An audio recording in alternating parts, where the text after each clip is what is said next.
Ang lulutuin natin ngayon ay fried chicken. Kitang-kita nyo naman.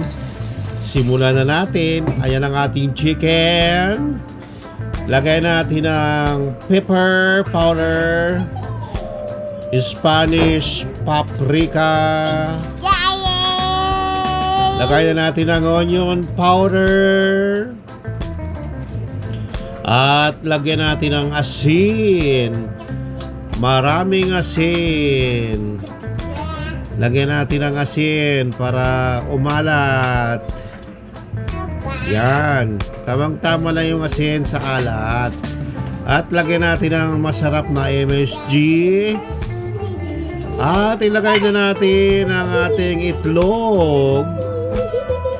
At lagyan natin ng konting brown sugar. Konting brown sugar lang. At ating imikos-mikos.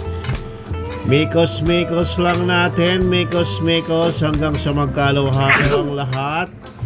Mikos-mikos lang. Mikos-mikos. At ayan na. Ready na. Prito na natin. Yan. Dalawa. Oy, tatlo. Apat. At makaraan ng isang araw. Iyan na. Atin ang babaliktarin. Babaliktarin natin ng konti. Baliktad lang natin. Iyan. Babaliktarin. Iyan.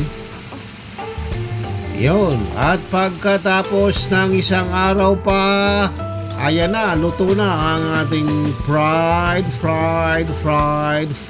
chicken. Ahangoy na natin. Iyan na, oh, super crispy na yan. Crispy. Yan. Wow. Parang ang sarap na niyan, ah. Super sarap na, super crispy na yan. Ayan na, ay, sarap niyan.